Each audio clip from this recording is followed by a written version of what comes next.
नागपूर शहर पोलिसांनी मकोकाचा पहिला गुन्हा नव्या वर्षात दाखल केला आहे। एकूण 18 आरोपींविरुद्ध मोका अंतर्गत गुन्हे दाखल करण्यात आले आहेत। हे सर्व आरोपी बनावट कागदपत्रांच्या आधारे नागरिकांच्या जमिनी खरेदी करणारे टोळीचे सदस्य आहेत। गेल्या वर्षी डिसेंबर महिन्यात एका महिलेच्या तक्रारीच्या आधारे सुरू झालेल्या तपासात या टोळीचं संपूर्ण काळ चव्हाट्यावर आलं।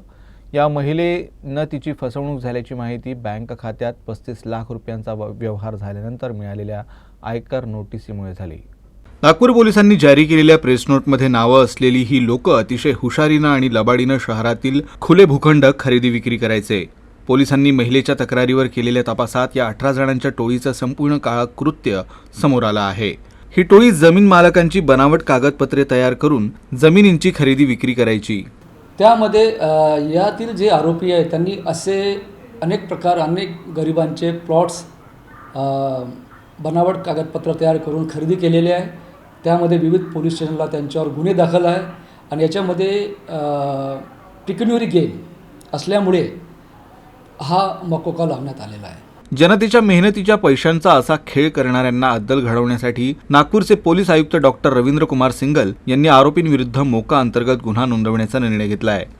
पोलीस आयुक्तांच्या या आदेशानंतर सदर पोलीस ठाण्यात या 18 आरोपींविरुद्ध 2024 सालचा पहिला मकोका गुन्हा दाखल करण्यात आला आहे। आणि या संघटित टोळीने अनेक लोकांना फसवलेलं आहे।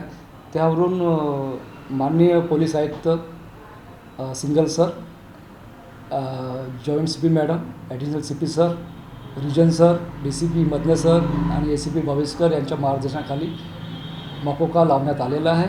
हे प्रकरण उघडकीस आल्यानंतर शहर पोलिसांनी शहरात आणि शहराबाहेर राहणाऱ्या नागरिकांना मालमत्तांच्या नावावर गुंतवणूक करणाऱ्यांपासून सतर्क राहण्याचा इशारा दिला आहे। या प्रकरणी आरोपींनी तक्रारदार निशा राजकुमार जाजू यांचं पॅन कार्ड, आधार कार्ड, रजिस्ट्री आणि इतर महत्त्वाची बनावट कागदपत्रे तयार केली।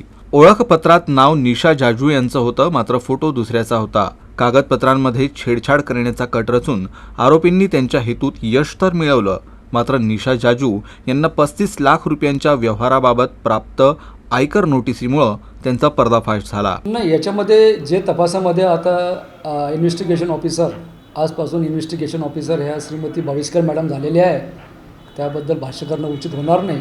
परंतु सध्या तरी तपासामध्ये एक NITचा कंत्राटी कर्मचारी आणि रजिस्टर ऑफिसमधला एक NIT कर्मचारी अटक केलेला होता। नागपुरात मालमत्तेशी संबंधित फसवणुकीची प्रकरणं रोजच उघडकीस येत आहेत, मात्र हे प्रकरण अतिशय धक्कादायक आहे। या प्रकरणातील आरोपींमध्ये NIT, सिटी सर्व्हे अशा सरकारी कार्यालयांमध्ये काम करणाऱ्या कर्मचाऱ्यांचाही समावेश आहे।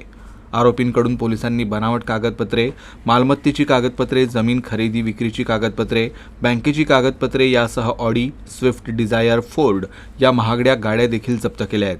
पोलिसांनी दिलेल्या माहितीनुसार या टोळीनं शहरातील अनेकांना आपलं शिकार बनवलं आहे।